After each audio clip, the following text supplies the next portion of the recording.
সরকারি চাকরি পেতে পুলিশ ভেরিফিকেশন বহাল থাকছে, তবে রাজনৈতিক পরিচয় না দেখার সুপারিশ করবে সংস্কার কমিশন। মন্ত্রী ভেরিফিকেশনটা যেন একদম মেধার ভিত্তিতে হয়। পুলিশ ভেরিফিকেশন থাকবে, তবে এইভাবে থাকবে যে পুলিশের যে দেখবো হলো যে প্রথমত হলো যে এনআইডি ঠিকানা ঠিক আছে কিনা।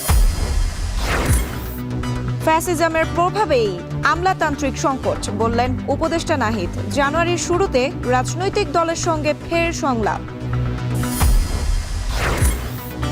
চট্টগ্রাম বন্দরে পণ্য পরিবহনের রেকর্ড, সহজ শর্তে আরও বেসরকারি আইসিডি নির্মিত হলে মুনাফাও বাড়বে। এবং গাছের রস গুড় হবার আগেই অনলাইনে বিক্রি। রাজশাহীতে কমেছে খেজুরের গুড়ের উৎপাদন, বাড়ছে দাম।